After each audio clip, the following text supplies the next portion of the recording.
राम राम दोस्तों, आप सभी का स्वागत है हमारे यूट्यूब चैनल MEF मदरसा एजुकेशन फैमिली में।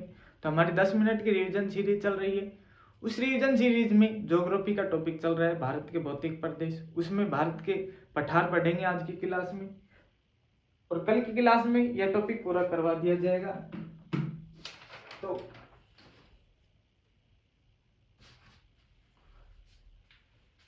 आज की क्लास में हमारा टॉपिक है भारत में पठार।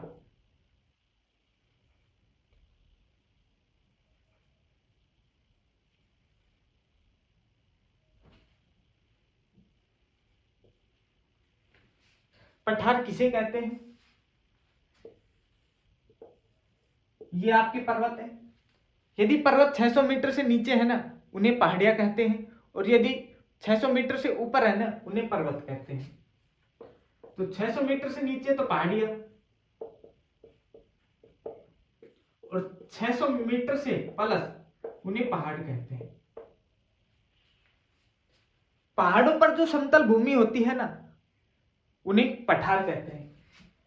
जैसे 600 मीटर प्लस गया, उसके ऊपर समतल भूमि होती है, ज्यादा क्षेत्र होता है, वहां पर जनसंख्या निवास करती है, तो इस क्षेत्र को पठार कहते हैं।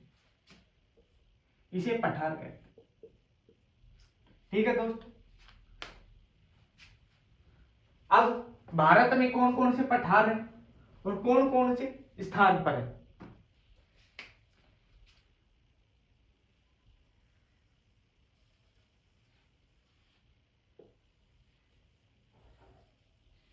ये हमारा भारत। भारत में अरावली पर्वतमाला, अरावली पर्वतमाला, अरावली पर्वतमाला के बाद विंध्याचल,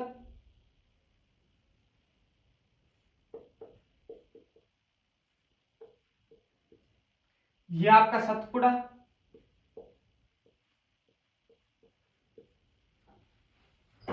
उसके बाद में ये केंद्रीय उच्च भूमि। केंद्र में होने के कारण इसे केंद्रीय उच्च भूमि कहते हैं।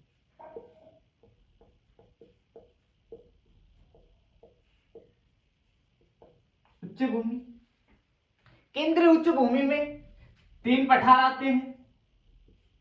पहला मालवा का पठार, दूसरा बुंदेलखंड का पठार, और तीसरा बघेलखंड, बुंदेलखंड का पठार और तीसरा बघेलखंड का पठार।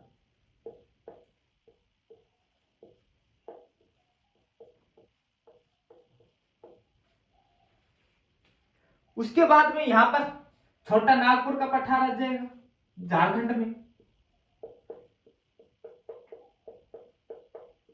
छोटा नागपुर का पठार, ये आपका पश्चिमी घाट,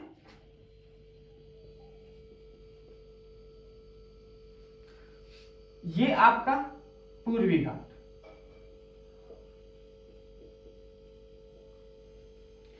पश्चिमी और पूर्वी घाट को मिलाने वाली पर्वतमाला नीलगिरी।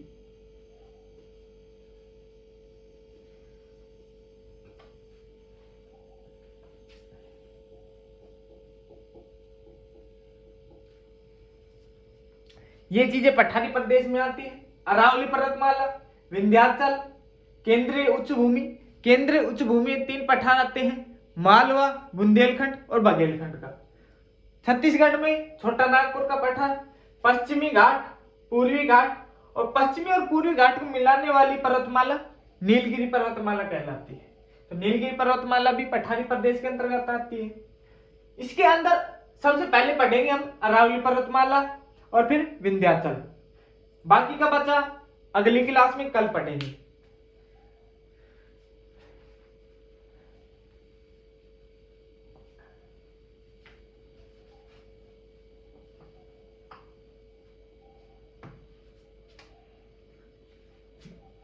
अरावली पर्वतमाला, अरावली पर्वतमाला विश्व की सबसे प्राचीनतम पर्वतमाला है।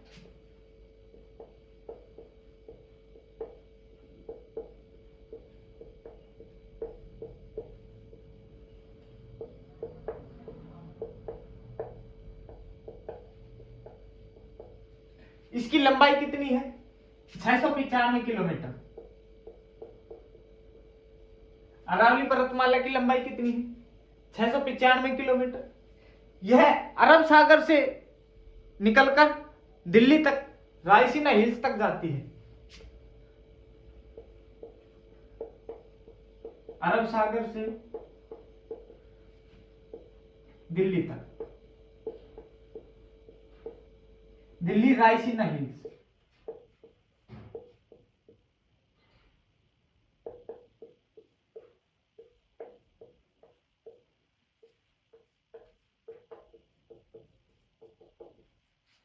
अरावली पर्वतमाला गुजरात, राजस्थान और हरियाणा और केंद्र शासित प्रदेश दिल्ली में है। तो गुजरात, राजस्थान, हरियाणा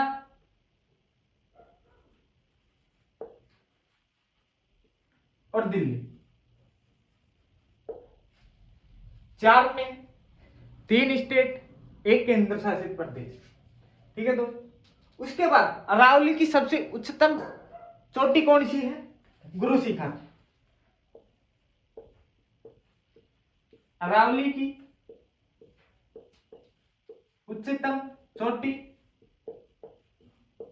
गुरु शिखर।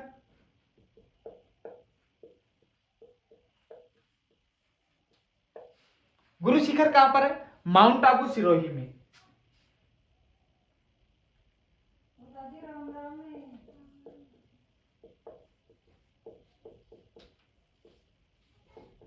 माउंट आबू सिरोही में है। गुरु शिखर की ऊंचाई कितनी है? 1722 मीटर। कुछ जगह यह ऊंचाई 1727 मीटर भी मिलेगी। किस कारण?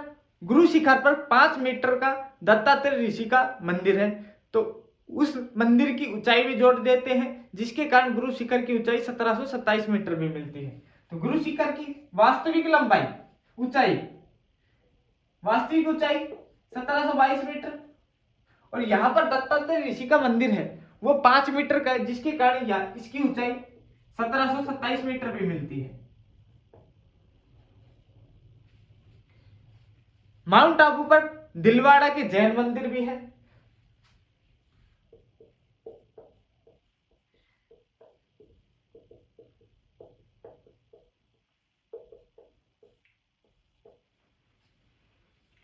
अरावली पर्वतमाला 695 किलोमीटर तक है। विश्व की सबसे प्राचीनतम पर्वतमाला है। अरब सागर से दिल्ली रायसीना हिल्स तक है। गुजरात, राजस्थान, हरियाणा और दिल्ली में है। अरावली की उच्चतम चोटी गुरु शिखर, माउंट आबू सिरोही, राजस्थान। माउंट आबू सिरोही में और राजस्थान में है। इसकी वास्तविक ऊंचाई 1722 और 5 मीटर यहां पर दत्तात्रेय ऋषि का मंदिर है, जिसके कारण इसकी लंबाई 1727 मीटर भी मिलती है। गुरु शिखर माउंट आबू पर यहां पर दिलवाड़ा के जैन मंदिर भी है। तो अरावली पर्वतमाला हमने पढ़ ली। इसके बाद हम पढ़ेंगे विंध्याचल पर्वत। विंध्याचल पर्वत मध्य प्रदेश के अंदर आते हैं। विंध्याचल पर्वत को 2 भागों में बांटा गया है, भानीर पर्वत और कैमूर पर्वत। दूसरा हमारा विंध्याचल पर्वत।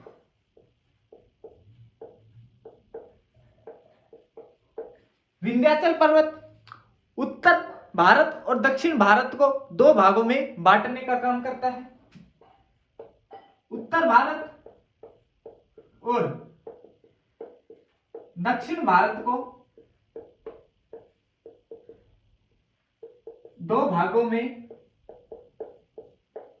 विभाजित करने का काम करता है।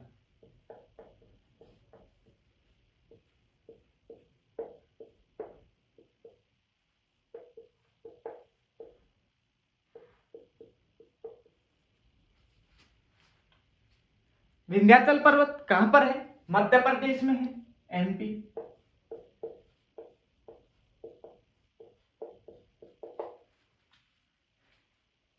विंध्याचल पर्वत की सबसे उच्चतम चोटी कौन सी है? सद्भावना शिखर। विंध्याचल पर्वत की उच्चतम चोटी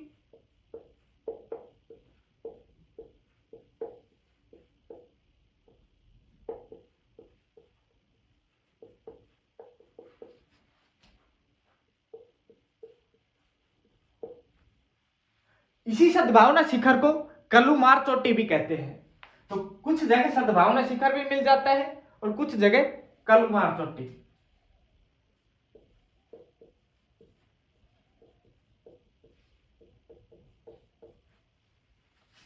विंध्याचल पर्वत को दो भागों में विभाजित किया गया है, भानेर और कैमूर। भानेर पर्वत और कैमूर पर्वत।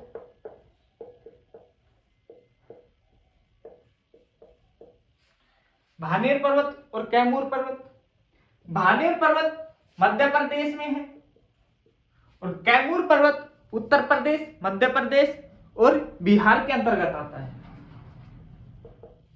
यूपी, एमपी और बिहार।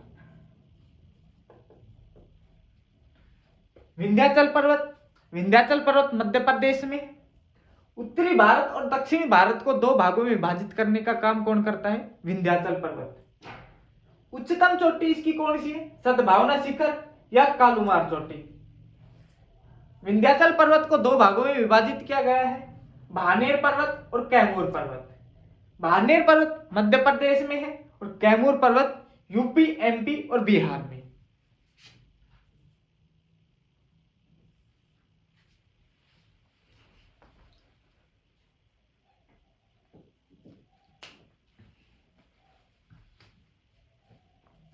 विंध्याचल पर्वत कैसे दो भागों में भारत को विभाजित करने का काम करता है?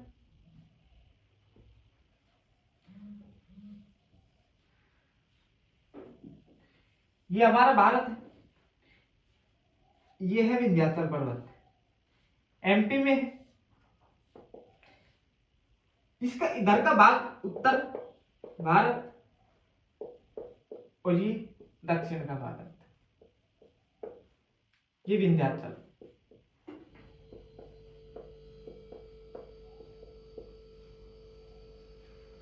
आज की क्लास में हमने भारत के पठारी प्रदेश पढ़े, उनमें दो प्रदेश अरावली और विंध्याचल। बच्चे हमारे मतलब कि सतपुड़ा का पठार, छोटा नागपुर का पठार और केंद्रीय उच्च भूमि, पश्चिमी घाट और पूर्वी घाट, ये हम अगली क्लास में पढ़ेंगे। तो आज की क्लास में हम अलविदा लेते हैं। जय हिंद, जय भारत, जय गौ माता। यदि वीडियो अच्छी लगे तो लाइक करें, कमेंट करें, शेयर करें और सब्सक्राइब करें।